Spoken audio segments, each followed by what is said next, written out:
예, 그동안에 월요일을 비워 있다가 그 월요일을 채우기를 이렇게 요청받아서 오늘부터 이제 월요일을 이렇게 뭘로 할까 좀 여러 날을 고민을 하다가 그 약간 제 욕심이 있어서 제 책상에 책이 몇 권 두꺼운 책이 있어요. 제가 요런 책 아주 근 2000페이지 정도 되는 책이 있어요. 그래서 이런 책이 그 성경 문화 배경 사전 뭐 이렇게 돼 있어요. 이런 책이 있고 또 나머지 이제 그 성경의 어떤 그 간용구 사전 책도 있고 또 이제 예전에 그 팔레스타인 지역에 이제 그 이스라엘 지역에 그 오랜 기간 동안 선교사로 나갔다가 거기에서 이제 그 이스라엘의 어떤 풍습이나 이런 것들을 성경과 이렇게 매칭시켜가지고 그 시대 때 어떻게 살았고 뭘 어떻게 생활했는가 이런 것들에 대해서 이렇게 그 정리한 책을 제가 예전부터 가지고 있는 책이 있었어요. 그래서 이런 책들을 언젠가 기회만 되면 한 번 봤으면 좋겠는데 늘 이제 책장에만 꼽혀 있는 거죠. 그래서 야, 이참에 그냥 우리 그 영적인 말씀은 교회의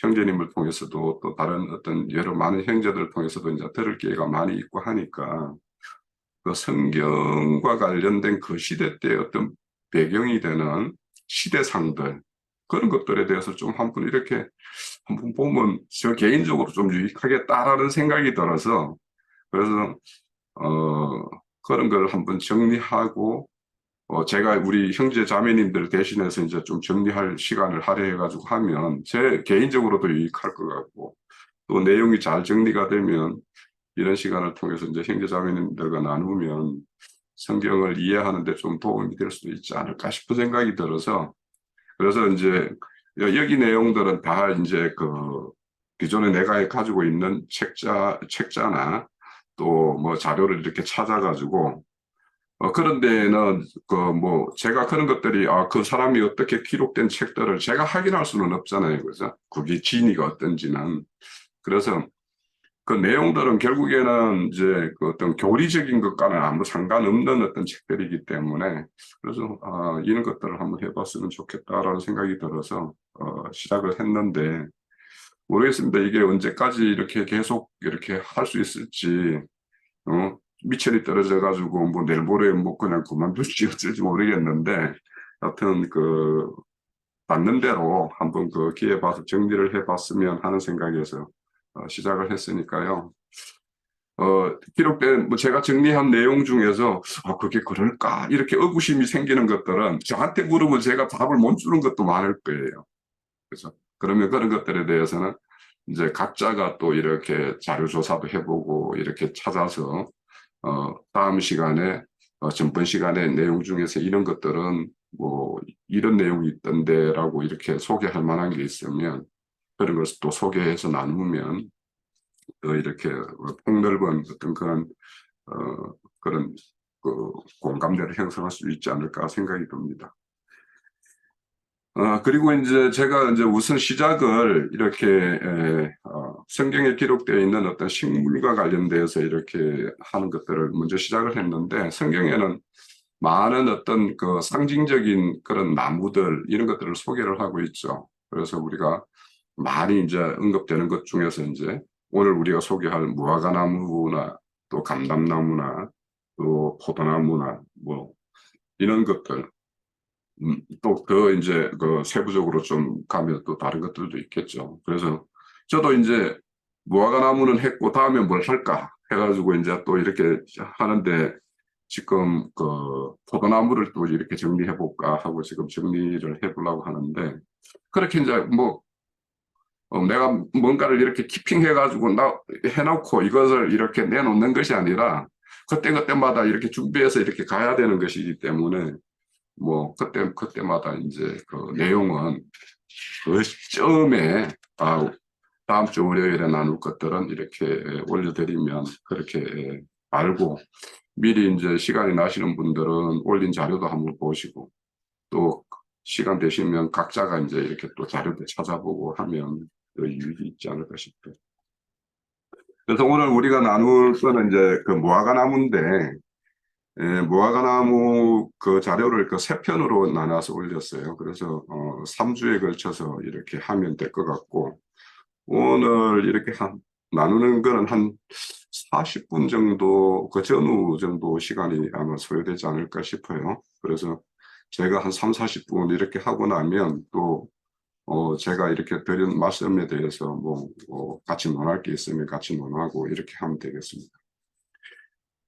자, 오늘 우선 제가 무화과나무를 이제 가장 먼저 이렇게 선정한 거는, 우리가 성경책을 피우면 그 나무의 이름을 가지고 등장하는 첫 번째 나무가 이제 무화과나무로 저는 이제 보여요. 물론 이제 그 동산의 중앙에 있는 두 나무도 이제 있는데, 거기에는 생명나무와 선악을 알게 하는 지식나무 있다라고 하는데, 그거는 어떤 상징적인 것이지 그 나무 이름은 아니잖아요, 그죠? 그래서 우선 그 무화과나무로 이렇게 해서 소개를 드리고자 하고, 또 이 식물이라는 거는 우리가 이제 첫째 그 창세기 1장에 보면 첫째 날의 어떤 빛과 둘째 날에 낮과 밤을 이렇게 첫째 날에 그 빛을 짓고 또 둘째 날과 셋째 날을 할 때, 셋째 날에 가면 땅에 풀과 씨 맺는 채소를 이렇게 내는 어떤 말씀이 나와요. 그래서 이제 셋째 날에 어떤 그 우리가 알다시피 주님이 상징적으로 이제 부활의 어떤 날로 이렇게 알고 있는데, 그 결국에는 부활이라는 것은 어떤 이런 생명을 이렇게 내는 것이니까 그 상징으로 풀과 씨 맺는 채소를 내는 걸로 이렇게 상징해서 표현하는 것도 있고, 또 여섯째 날에 가면은 온 지면에 씨 맺는 모든 채소와 씨 가진 열매를 모든 나무 열매를 그 우리의 어떤 먹을 거리로 이렇게 주신다라는 말씀이 나와요. 그래서 이런 식물에 대한 어떤 것, 그러니까 채소나 나무들이 우리의 어떤 먹을거리로 이렇게 상징해서 표현하기 때문에, 이것도 이제 우리가 영적으로 보면 무화과 열매다, 포도송이다, 포도주다, 이런 것들도 우리에게 이제 다 의미가 있잖아요.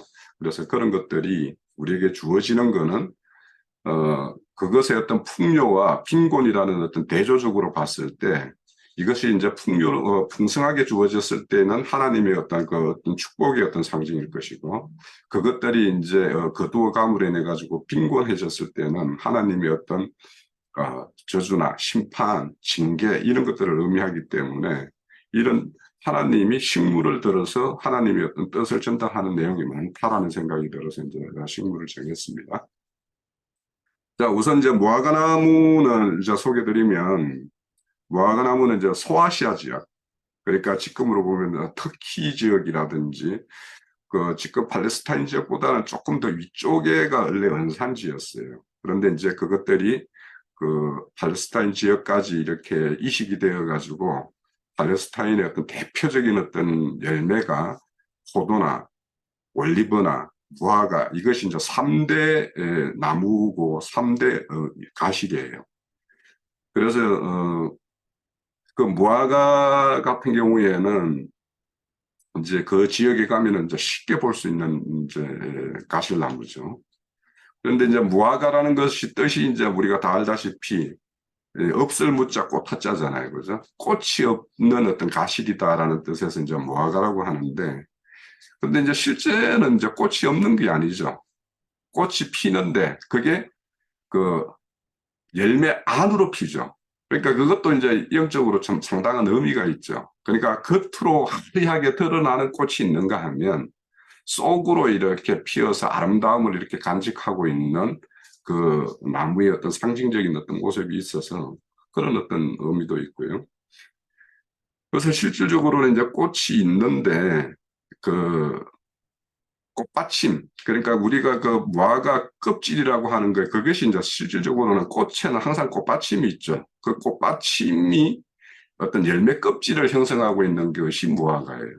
그래서 실질적으로는 꽃이 없는 것이 아니라 꽃이 안으로 피어 있고, 그 꽃이 이 가죽과 어우러져서 이제 맛있는 어떤 그런 우리에게 맛있는 어떤 과일을 제공을 하는데, 그래서 이 팔레스타인 지역은 무화과 나무의 땅, 또 포도나무의 땅이라고 이렇게 불릴 정도로 무화과 나무와 포도나무가 이렇게 많은 지역이에요. 그리고 그 지역의 어떤 가실 열매의 어떤 대표적인 것이고. 그런데 이제 무화과 나무는 이 모든 과일이라는 것은 사실 그 농부들의 손길이 굉장히 많이 가는 것이 과일 농사예요. 이제 저희들 고향에도 이제 그 고산 좀 산지인데 고산지인데 거기에도 이제 예전에 이제 제가 자랄 때는 다 뭐 조금 물대기가 용이한 데는 논이었고 뭐 물이 좀 가란 데는 다 밭이고 이랬었는데 지금은 논밭이 싹 다 사과밭으로 바뀌었어요. 그래서 그 우리 고향 같은 경우에는 저 그 소득이 상당히 큰 지역이에요. 농사 짓는 사람들이 뭐 성용차도 아주 뭐 큰 차들을 몰고 다닐 정도로 이렇게 예전에는 가난한 동네였지만 지금은 아주 뭐 농사 짓는 사람들이 부하게 살죠. 근데 이제 그 농사 짓는 걸 보면은 손길들이 되게 많이 갑니다. 그러니까 꽃 피기 전에 가지 치기를 해야 되고 꽃이 피면은 적당한 열매를 맺히기 위해서 꽃을 다 따줘야 되고 이래요. 그러니까 무화과도 마찬가지죠. 근데 이제 무화과 같은 경우는 또 더 손길이 많이 가는 게 열매를 맺으면 열매를 그 바늘로 다 찔러서 구멍을 내줘야 된다고 그래요. 그게 왜 그래야 되는지는 저는 정확하게 모르겠는데 그 구멍을 다 내줘야지만이 그 가실이 이렇게 썩지 않고 이렇게 알을 올곧게 이렇게 채워준다라고 하는데 그래서 이제 일반적인 무화과 나무는 이렇게 구멍을 뚫어주면 이제 그걸로 끝이지만 돌무화과 나무가 있어요. 그리고 우리 성경책에서는 이제 그 뽕나무로 이렇게 번역이 다 되어 있는 돌무화과 나무가 있는데 그 돌무화과 나무는 우리 그 사개오가 뽕나무 위에 올라갔다라고 이야기하는데 그게 사실은 이제 돌무화과 나무거든요.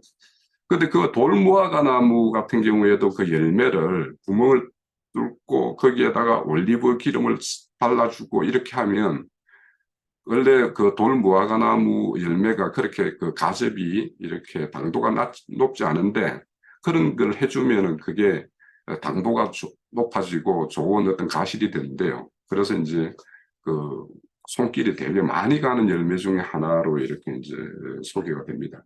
그래서 이제 현재 같은 경우에는 음, 그 팔레스타인 지역, 그 이스라엘 지역이 이 무화과를 그렇게 농사를 많이 짓지를 않는답니다. 왜냐하면 이 투입되는 어떤 그런 그 인건비에 비해서 그 소출되는 게 그렇게 부가가치가 높지가 않아가지고 오히려 다른 지역에서 이렇게 다 이렇게 사들여서 이렇게 먹고 또 이제 무화과로 그들의 어떤 그 정통적인 어떤 그런 행사를 하거나 할 때는 이제 필요하니까 그렇게 사용을 한다라고 그래요.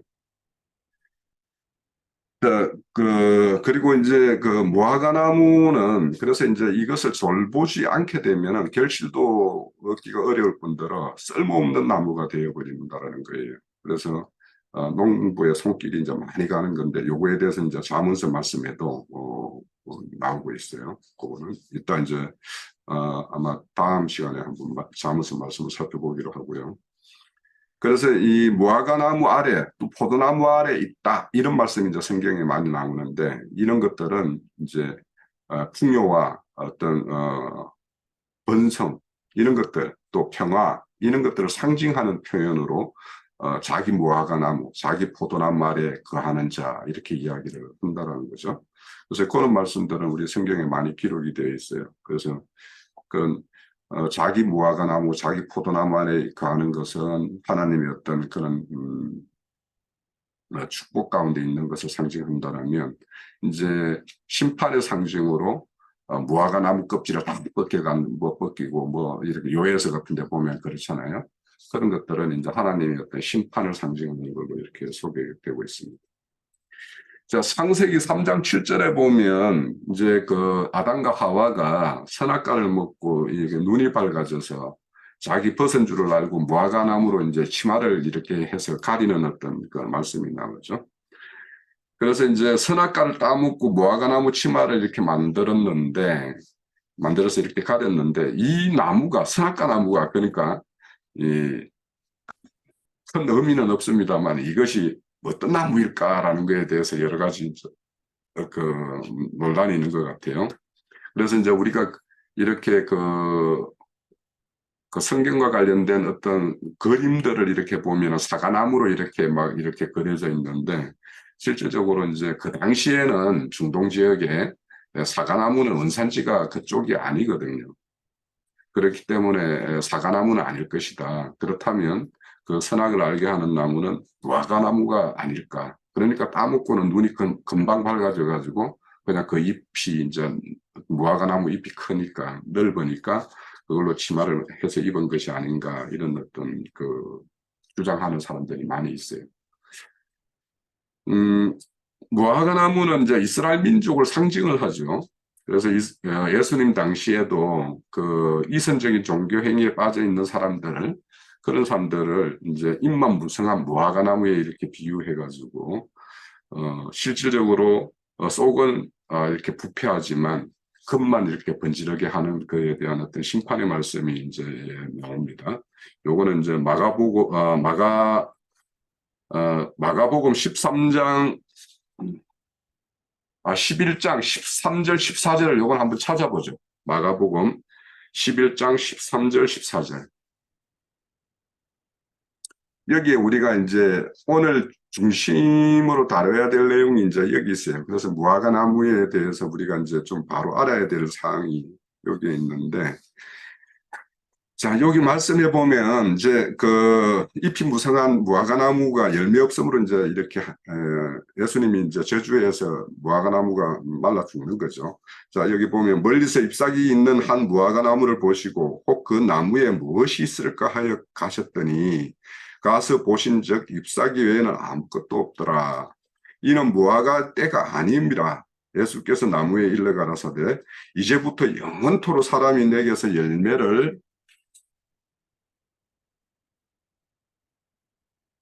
따먹지 못하리라 하시니 제자들이 이를 듣더라 이렇게 말씀을 해요. 근데 이제 여기에 보면 아니 무화과 나무 때가 아니라서 열매가 없는데 왜 이렇게 저주를 하는가 하는 아주 난감한 이 말씀이 있죠. 예. 그러니까 때가 아니라서 열매가 없는 것인데 그 열매를 찾다가 없다고 해서 이렇게 저주하시는 하나님이 뭔가 이렇게 앞뒤가 안 맞는 듯 하잖아요. 그죠?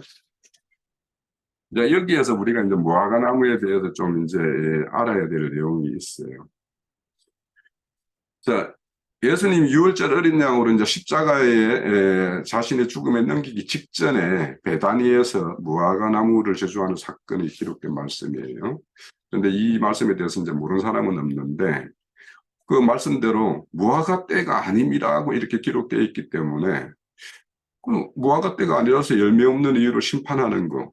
모든 일에는 때와 시기가 있는 법인데 때가 이르지 않아서 그 결과물이 없다라는 이유로 이런 처분을 내린다라면 누구라도 부당한 처사라고 이제 여기지 않겠어요? 따라서 그러면 여기에는 분명하게 그렇게 할 수밖에 없는 하나님, 예수님이 그런 어떤 결정을 한 어, 이유가 있을 거란 말이죠. 그래서 그것을 알아보기 위해서는 이제 우리가 이 무화과에 대해서 이제 좀 알아야 될 필요가 있는 거예요. 자, 이스라엘 어디에서나 볼 수 있을 정도로 흔한 무화과 나무는 지역에 따라서 다르지만, 그러니까 지역은 이스라엘 지역에서도 좀 고산지는 1년에 한 2차례 열매가 열리고, 엔게디 지역 쪽으로 저 따뜻한 지역 쪽으로 이렇게 내려가면은 거기에는 1년에 열매가 5차례, 6차례까지 열린다라는 거예요. 자, 그런데 이제 여기에서 이제 우리가 좀 한번 알아야 될 거는 제일 첫 번째 열리는 것이 6월절 무렵, 즉 태양력으로 3월, 4월쯤에 첫 열매가 열려요. 그거를 뭐라 그러냐 하면 파괴라고 그래요. 파괴. 이걸 좀 기억을 해 두셔야 돼요. 첫 번째 6월절, 그러니까 여름이 시작되는 시점에 열리는 열매를 파괴라고 그래요. 그리고 이거 이후에 두 번째부터 이제 계속 열리는 열매를 뭐라고 그러냐면 테에나라고 그래요. 그러니까 파괴와 태나라는 열매가 있는 거예요. 그래서 이것이 이제 그렇게 엄연히 구분이 되는데 우리 번역 성경에는 다 무화과라고만 이렇게 기록이 되어 있는 거예요. 그러니까 엄밀히 말하면 첫 번째 열매가 있고 그 다음부터 열리는 열매가 있는 거예요. 그 예수님이 이제 예루살렘에 올라가시기 전에 성전에서 일을 마치고 늘 쉼을 가졌던 곳이 어디냐 하면 베단이죠. 베단이. 이 베단이라는 말 자체가 뭐냐? 베이트라는 집이라는 그 베이트라는 말과 무화과, 즉 금방 두 번째 열리는 열매 테나와 합성어가 뭐냐 하면 베단이에요. 두 번째 열매예요. 베단이라는 집은. 그런데 또 그 옆에 벳박이라는 마을이 있죠. 이 벳박에는 뭐냐? 집이라는 베이터와 무화과라는 학의 첫 번째 열매하고 합성어가 벳박이에요. 그러니까 벳박에는 첫 열매. 그래서 우리가 이제 그냥 그 성경의 주석에는 설익은 무화과의 집 이렇게 되어 있죠. 그래서 그 벳박에는 첫 열매, 파괴, 그거와 관련이 있고, 베다니는 두 번째 열매, 해나 이런 거와 관련이 있어요. 그러면 이 파괴 첫 번째 열매, 우리가 이제 일반적으로는 첫 번째 열매, 이 나무에 첫 번째 열리는 열매가 더 튼튼하고 이제 가시도 많고 이러는데 이 무화과는 달라요. 첫 번째 열리는 이 파괴라는 거는 강도가 되게 낮아요. 그래서 이 가난한 사람들이나 없는 사람들이나 이것을 그저 먹는 어떤 과일이지 뭔가 이렇게 소유가 넉넉한 사람들은 이 과일을 먹지 않고 테나를 먹는 거예요. 그래서 겨울, 즉 12월 달 이후로 열매가 그 팔레스타인 지역의 열매는 어, 테나가 이렇게 추수되는 한 8월, 7월, 8월부터 시작해서 11월 달까지는 과일이 계속 이렇게 나와요. 포도를 거두면 올리브가 나오고 올리브를 거두면 뭐 이렇게 다른 열매 대추 야자가 얻어지고 막 이러는데 그 12월 겨울철 들어가면 봄 4월, 3월까지 가난한 사람들은 먹을 과일접이 없는 거예요. 그래서 이제 부유한 사람들은 그 테나라는 두 번째 열리는 열매들을 눌러서 말린 거, 그런 것들을 이렇게 저장해 놨다가 이렇게 먹곤 하는데, 이제, 가난한 사람들은 뭔가를 이렇게 저장해 놔놓고 먹을 그런 형편이 못 되죠. 그러면은 겨울철까지, 겨울에서 여름이 나기까지 이제 이런 당도가 있는 이런 것들을 이제 섭취하지를 못하죠. 자, 그리고 이제 이 파괴가 열리는 가지와 태나 두 번째 열매가 열리는 가지가 달라요. 그래서 파괴는 뭐냐? 작년에 묵은 가지에서 나와요. 그러면 이 묵은 가지에서 나온다라는 것도 이제 그렇게 기록이 되어 있는데, 그러면 묵은 가지에서 예전에 그러면은 세 가지 있을 때 열매가 열린 가지에서 열렸을까? 그렇지 않을 것 같다. 세 가지지만 열매가 맺지 않았던 그 가지에서 파괴가 열리지 않았을까? 이건 제 추측입니다. 그래서 묵은 가지에서 열리는 게 파괴 첫 번째 열매예요. 그런데 세 가지에서 나오는 것이 테나예요. 두 번째 열매. 이제 가즙이 풍부하고 한 그 열매. 그래서 이 첫 번째 열매와 두 번째 열매가 다른 가지에서 맺는다라는 것을 우리가 이제 좀 생각해 볼 수가 있고, 저는 이걸 보면서 이제 이런 생각이 들었어요. 만약에 묵은 가지, 그 전해에 세 가지일 때 열매를 맺지 못했던 것이 그 다음에 묵은 가지일 때 이 파괴라는 열매를 낸다라면, 야, 이게 혈통적 이스라엘 민족이 구약의 어떤 선지자 계열로 이렇게 하나님의 어떤 구속을 이루지 못한 그 사람들이 다시 천년왕국 때 이렇게 다시 기회를 얻어서 백성으로서 이렇게 얻어지는 그래서 파괴와 같은 열매를 이렇게 내는 이런 걸로도 이렇게 생각을 해볼 수 있는 건가? 뭐 그런 이 나무가 그런 것을 이렇게 암시하고 있나? 뭐 이런 생각을 좀 하게 되는데, 하여튼 그래요. 묵은 가지에서 첫 번째 열매가 열리고 세 가지에서 이제 가즙이 많은 테에나라는 열매가 열립니다. 근데 이제 왜 그러면은 여기 주님이 이 무화과나무를 이렇게 저주했는가 하는 거는 이제 다음에 하나에서 이제 답을 얻을 수가 있는데, 이 그러면 묵은 가지와 세 가지에서 이 파괴라는 열매하고 테에나라는 열매가 이 무슨 상관이 있는가? 즉 묵은 가지에서 겨울을 나면서 이제 여름이 접어들 때 첫 번째 열리는 그 파괴라는 열매가 맺히지 않으면, 그 나무에서 맺히지 않으면 두 번째 열매인 테나라는 열매가 열리지가 않는다라는 거예요. 그러니까 반드시 그 좋은 가즙이 많은 열매가 맺기 위해서는 먼저 파괴라는 열매가 맺어야지 그 다음에 열리지, 파괴라는 거 없이 테나가 열리는 법은 없다라는 거예요. 그래서 이 파괴라는 열매가 테나라는 열매가 맺기 이전에 어떤 전령사처럼 먼저 열린다라는 거죠. 그래서 이제 이런 거를 보면 우리 예수님이 오시기 전에 세례 요한이 먼저 오듯이 파괴가 먼저 오고 테나가 오는 거와 이렇게도 이제 볼 수 있을 것 같고, 인자 예수로서 오시는 일이 마쳐지고 그래야지 더 완전하신 그 영이 되신 그분이 오는 거와 이렇게도 우리가 이제 좀 생각해 볼 수 있겠다 싶은 생각이 들어요. 자, 그래서 이제 이런 것들, 그러니까 첫 번째 파괴라는 열매와 테나라는 열매가 이렇게 서로 상관을 가지고 있는 이런 것들을 보면서 저는 이제 생명의 순환과 또 생명의 어떤 변태, 변형, 그리고 생명이 더 고도화돼 가는 이런 어떤 단계의 어떤 과정들, 이런 것들을 좀 이렇게 생각해 볼 수 있겠다. 그래서 온전한 생명은 어떤 징금다리와 같은 그런 과정을 이렇게 끝내야만 비로소 이제 생명의 완성에 이른다고 할 수 있는 이런 것들이 이제 이루어지는데, 이거는 우리가 이제 좋은 예로 이제 알이 누에가 되고 누에가 번데기가 되고 번데기가 나방이 되는 어떤 이런 생명의 어떤 그 순환과 변태, 이런 거와 같이 이런 어떤 단계는, 생명의 완성이라는 것은 이런 각 단계가 반드시 있어야지만이 다음 단계가 이어지는 걸로, 것처럼 이런 무화과나무도 첫 번째 열매가 없다면 두 번째 열매는 있을 수가 없다라는 것이 이제 제가 본 이런 무화과나무의 어떤 비밀이더라고요.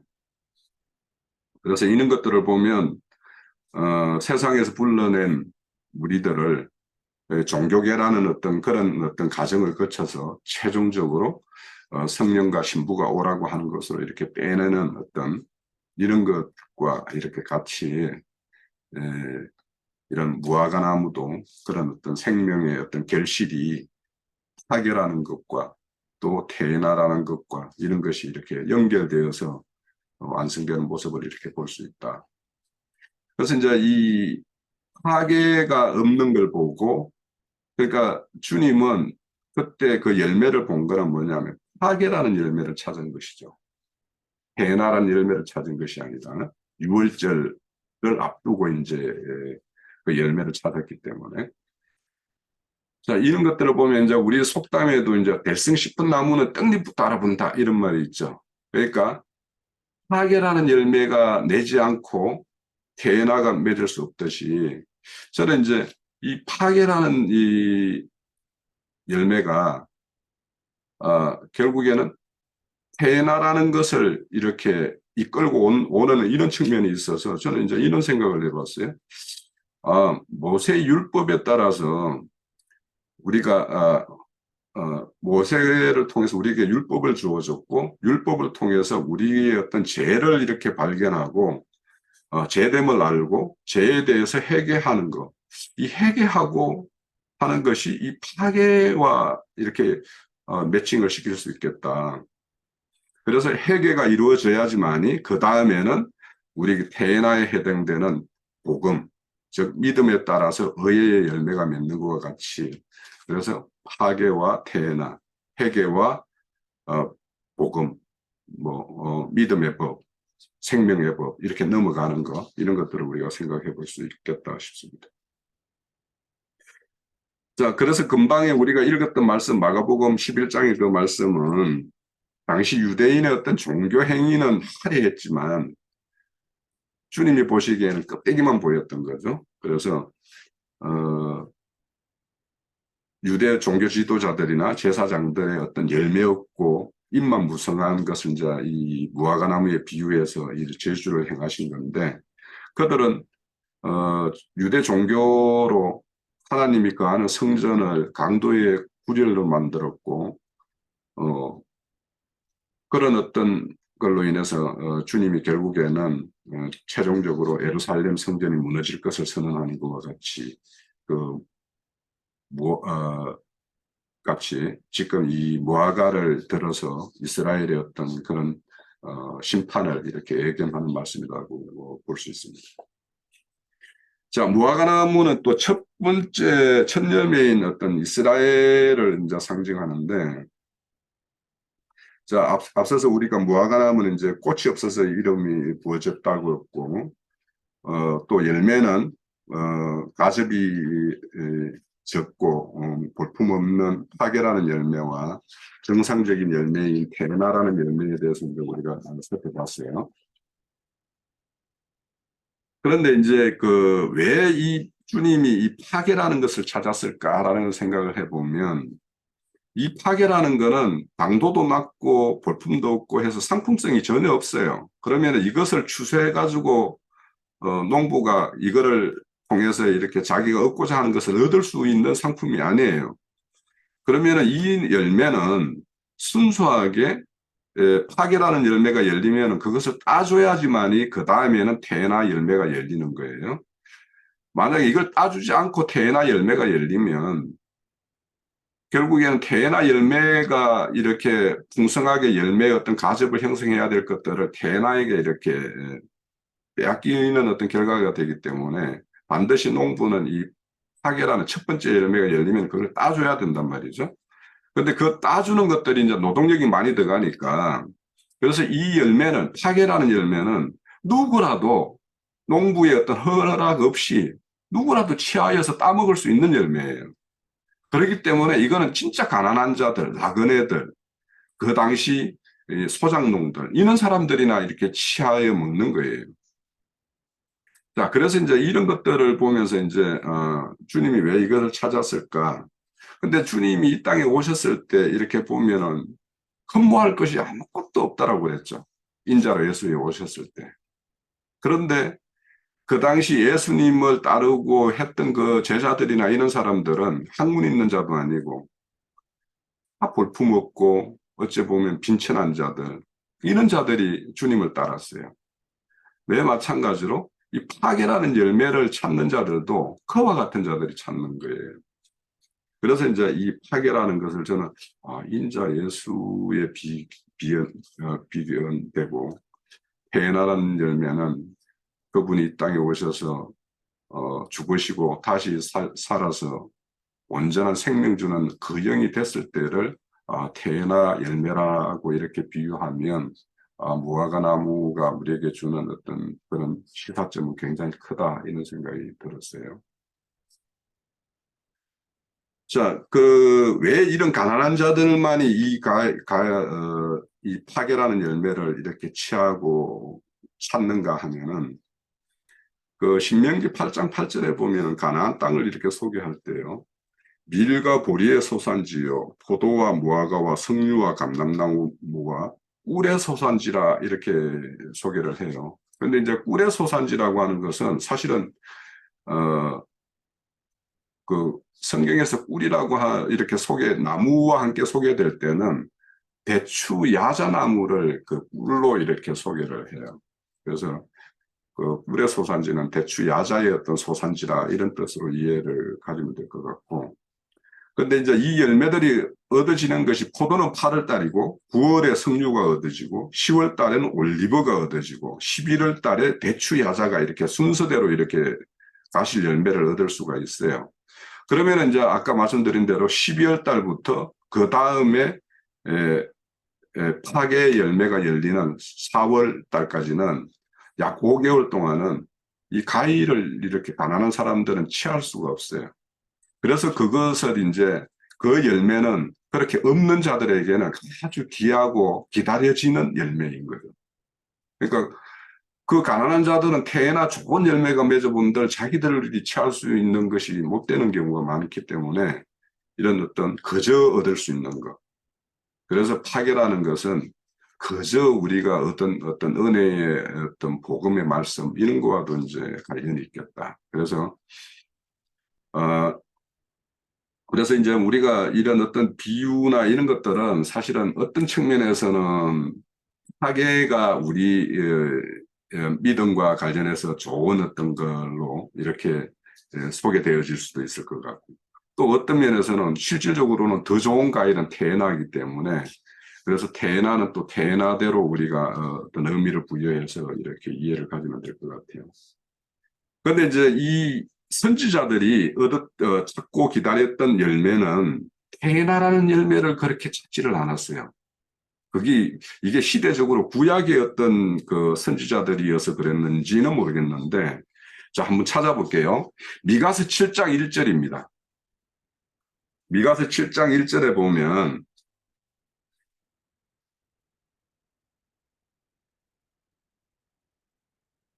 재앙이로다 나여 나는 여름 가위를 딴 후 포도를 거둔 후 같아서 먹을 포도송이가 없으며 내 마음에 사모하는 처음 익은 무화과도 없도다 이렇게 말씀을 해요. 그러면 여기에서 처음 익은 무화과 하면은 막 그냥 우리가 처음이라면 늘 첫 열매 뭐 예수님 막 이런 것들을 이제 연상하기 쉽지만 이제 실질적으로 이 무화과라는 나무만 생각을 하면은 처음 열매 맺는 파괴에 해당되는 열매를 이렇게 구하고 있는 거예요. 그래서 이 말씀은 이스라엘이 이제 범죄해서 백성 중에 의인을 찾아볼 수 없는 어떤 그런 실상이라는 것을 미가서 선지자가 이렇게 한탄하는 그 말씀이 이제 미가서 7장 1절의 말씀이에요. 그러니까 6월절 무렵 처음 열리는 그 파괴라는 걸 간절하게 기다리고 겨울을 버텨온 이스라엘 사람들이 그토록 기다렸던 파괴가 없는 것만큼이나 미가 선지자의 눈에는 남유다의 모든 실상이 어떤 소망도 이렇게 가질 수 없는 어떤 절망적인 상황을 그 미가서 7장 1절의 말씀으로 이렇게 하고 있는 거죠. 또 호세아서 9장 10절에도 보면 호세아서 9장 10절입니다. 옛적에 내가 이스라엘을 만나기를 강야에서 포도를 만난 것 같이 하였다. 강야에서 포도나무를 만날 수는 없죠. 그런데 그만큼 그렇게 반갑게 이스라엘을 이렇게 맞이했던 것이 하나님의 마음이었다라는 거죠. 그렇지 하였으며 너희 조상 보기를 무화과 나무에서 처음 맺은 첫 열매를 본 것 같이 하였거늘 그들이 바알보를 가서 부끄러운 우상에게 몸을 들임으로 저희가 사랑하는 우상같이 가정하여졌더라 이렇게 말씀을 해요. 그러니까 이 말씀은 이스라엘 백성들에 대한 하나님이 얼마나 애정을 가지고 바라보고 살피는 그는 존재들인가라는 것을 비유적으로 이렇게 말씀하면서 이스라엘을 강야를 지날 때 하나님이 파괴 그 애틋하게 기다렸던 그 파괴를 보는 것과 같이 사랑의 눈으로 지켜보셨는데 그런데 이제 솔로몬 시대 이후에 북이스라엘에 이제 그 호세아 선지자가 활동할 때는 북이스라엘의 가장 전성기였던 여로보암 2세 때 활동한 선지자예요. 그런데 그 시대 때 호세아 선지자가 볼 때는 나라는 그렇게 잘 살고 뭔가 이렇게 태평성대한 것 같은데 그 내부를 뜯어보면 진부의 격차가 너무도 크고 그리고 우상 숭배가 너무도 만연한 어떤 실상이기 때문에 이런 말씀으로 그러니까 이스라엘이 이렇게 하나님이 이렇게 살폈는데 이들이 하나님을 다 저버리고 자기들의 어떤 인간의 욕심대로 행하고 우상을 섬기고 하는 이런 것들을 한탄하시는 말씀입니다. 또 하나를 이제 더 보면은 이사야서 28장 4절인데요. 28장 4절인데 그 기름진 골짜기 꼭대기에 있는 그의 영화와 세잔에 가는 꽃이 여름 전에 처음 익은 무화과와 같으니 이렇게 말씀을 해요. 처음 익은 무화과 같으니 보는 자가 그것을 보고 얼른 따서 먹으리로다 이렇게 말씀을 해요.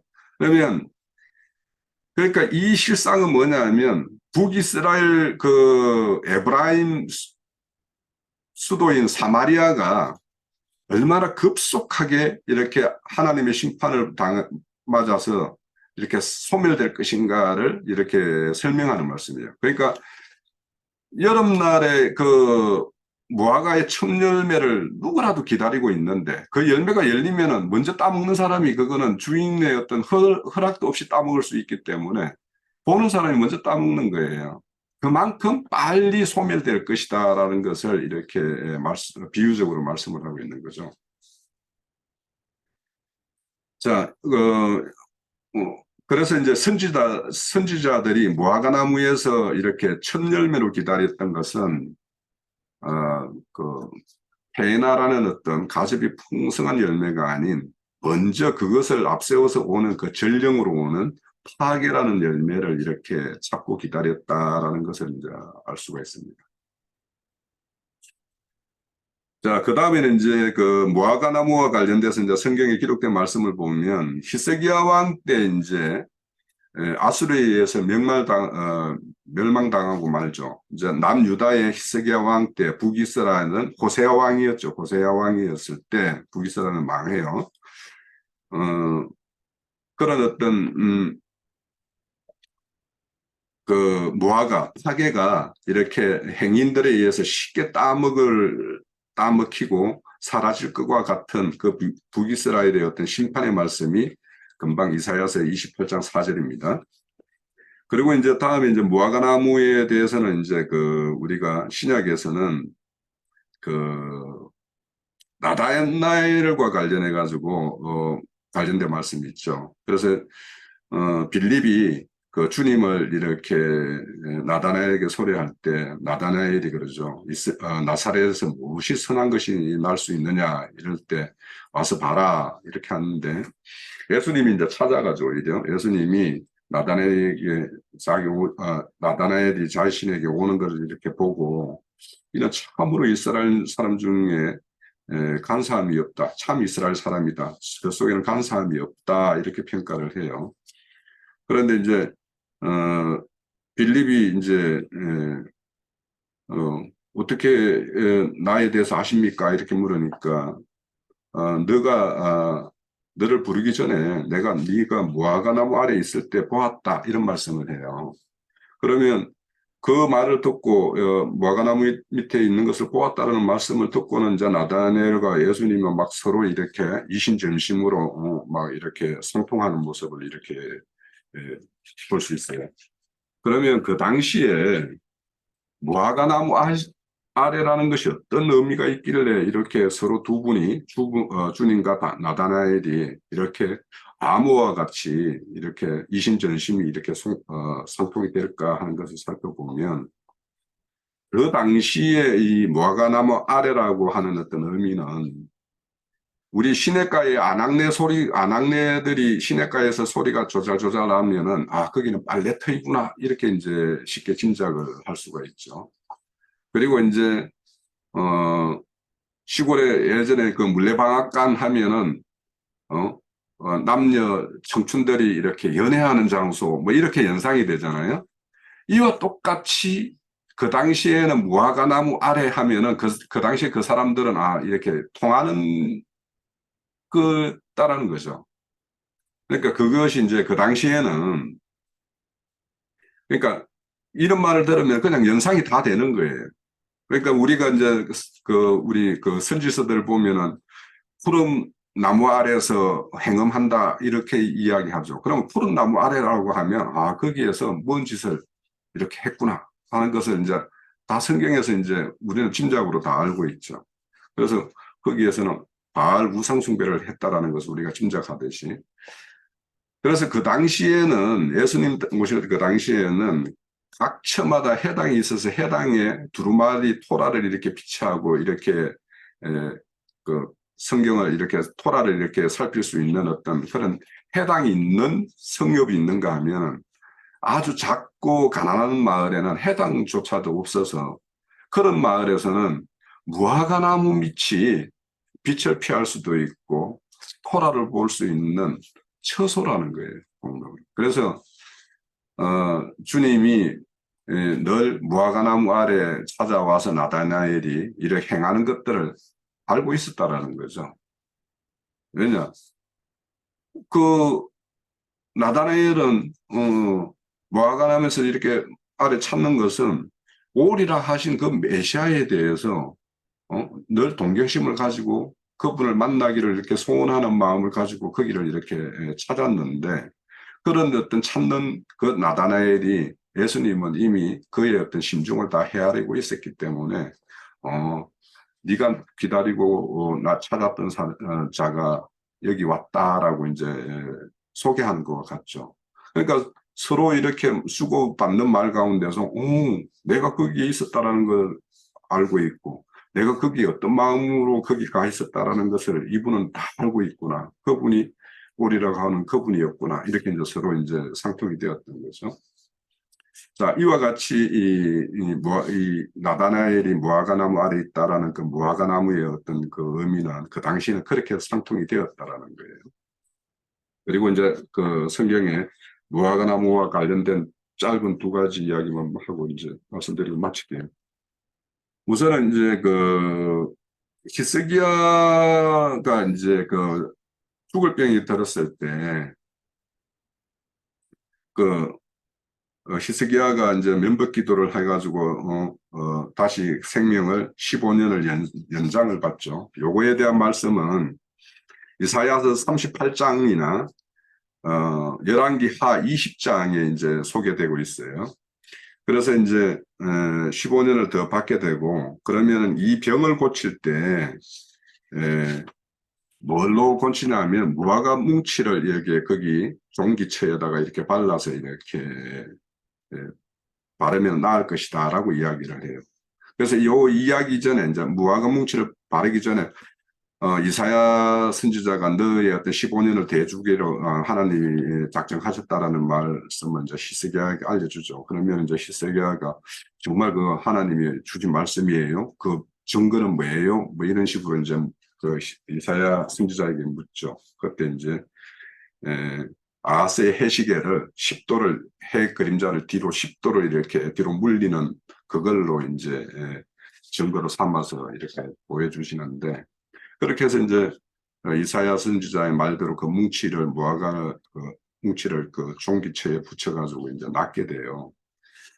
그래서 이제 실질적으로 무화과 나무는 우리 이제 일반 피부에 이렇게 뭔가 종기가 난다든지 하면은 바르면 효과가 있대요.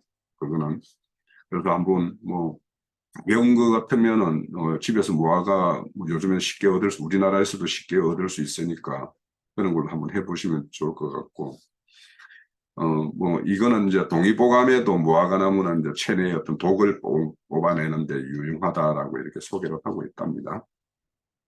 그렇게 해서 이제 뭐 이렇게 무화과 덩치로 이렇게 나왔다고 그래요.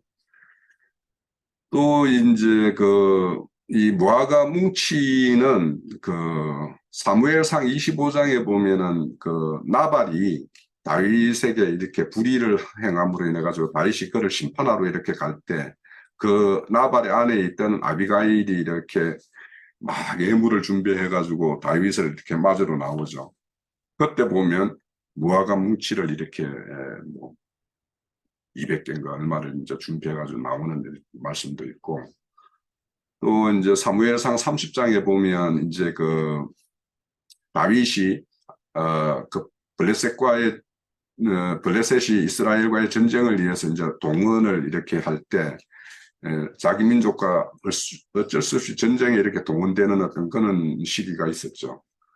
그런데 이제 하나님의 섭리에서 이제 거기에서 다윗이 오히려 이스라엘이 자기 민족이니까 오히려 간척질을 하면은 우리에게 큰 해를 입을 수 있다라고 해서 블레셋 방백들이 이렇게 반대하는 바람에 이제 다시 자기가 그 블레셋의 아기스 왕에게 이렇게 거처로 얻어서 거하던 곳으로 이렇게 돌아오죠.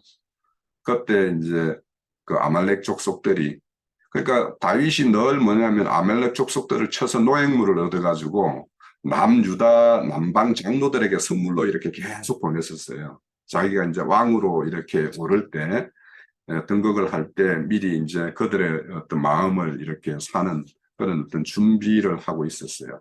그러니까 아말렉 족속들은 그 다윗이 이제 늘 이제 자신들의 어떤 쳐서 노획을 해가지고 가고 하니까 이제 블레셋의 어떤 동원령에서 이렇게 그 시글락 땅을 비웠을 때 이제 아말렉 족속들이 와서 이제 그 다윗의 거처를 쳐줘. 그래가지고 이제 다 이렇게 다윗의 아내와 그들의 소유들을 다 포로로 이렇게 잡아가는데 그때 이제 다윗이 돌아와서 그들이 이제 다 이렇게 포획돼 가가지고 간 그 사실을 알고는 이제 막 추적해 갈 때 그때 애굽 출신이면서도 아말렉의 어떤 그 종을 하는 어떤 소년이 하나가 그 노상에 버려져 있는 자를 만나요.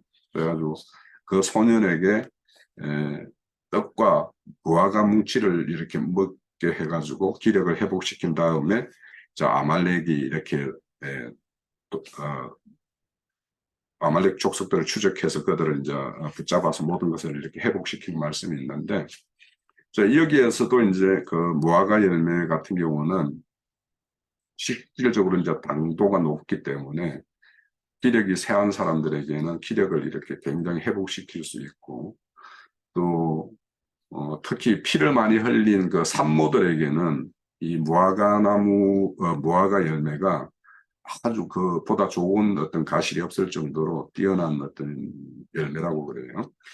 그래서 이런 어떤 그 다윗의 어떤 조치나 이런 것들은 또 이사야 선지자가 기스기야와 관련돼서 이렇게 조치한 것들은 무화과 나무 열매의 어떤 그런 그 순수한 그런 열매가 가지고 있는 그런 것들을 잘 활용한 지혜에서 난 어떤 산물이라고도 할 수 있을 것 같습니다. 자, 오늘 이제 제가 첫 번째로 이 무화과 나무에 대해서 좀 소개를 드렸는데 오늘 시간이 되게 생각보다는 많이 흘렀네요. 다음에 또 이어지는 또 재미있는 어떤 내용들이 있으니까 이어가도록 하고 그래서 무화과 나무의 어떤 그런 특징 이런 것들이 우리에게 어떤 복음적으로도 이렇게 의미하는 바가 좀 있는 듯해서 소개를 드렸습니다.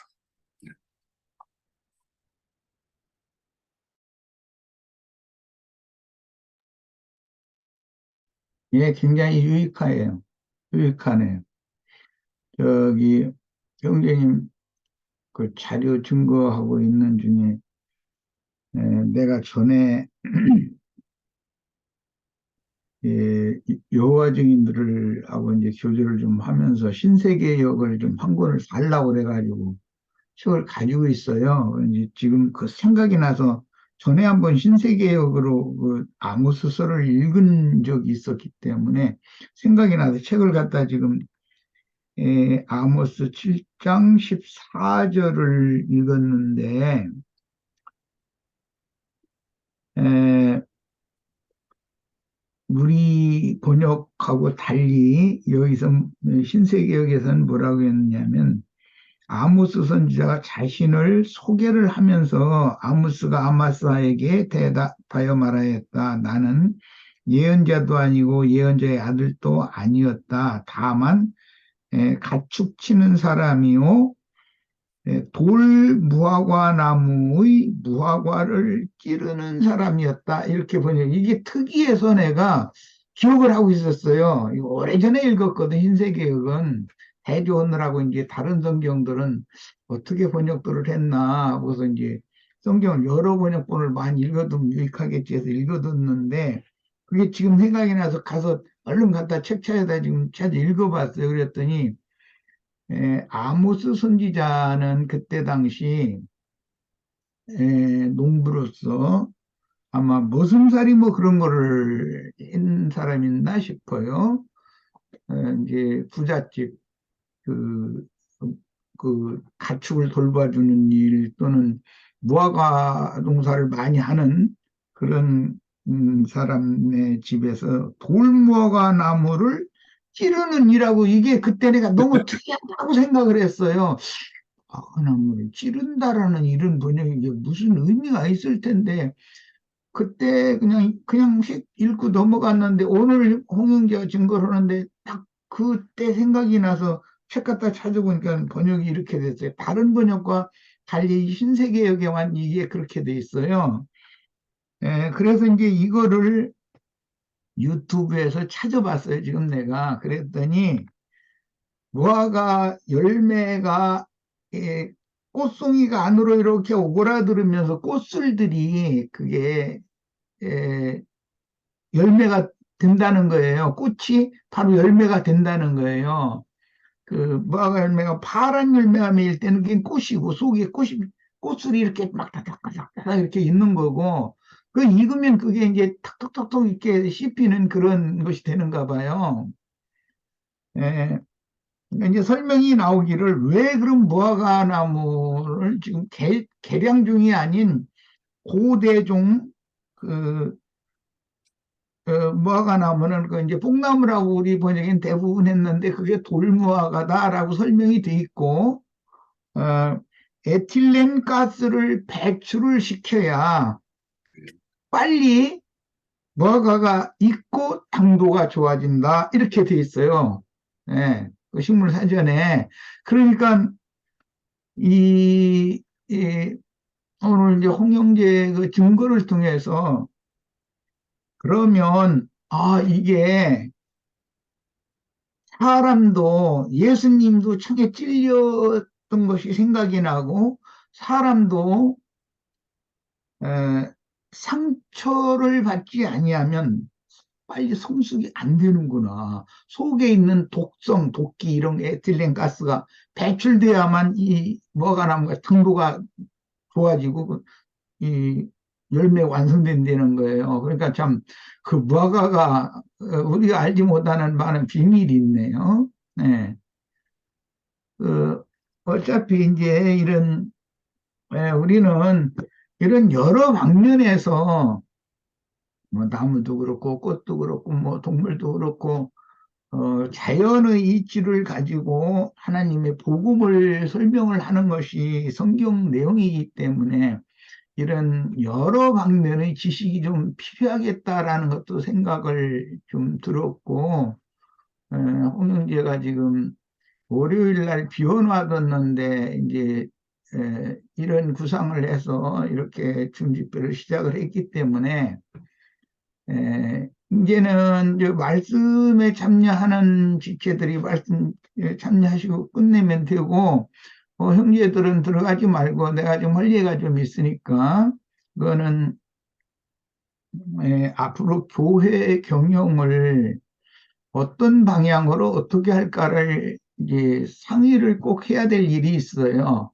그 뭐 자매님들도 계속 한번 참여를 하고 싶으면 하세요. 왜냐면 교회 일이니까 같이 협력을 해야 될 거니까.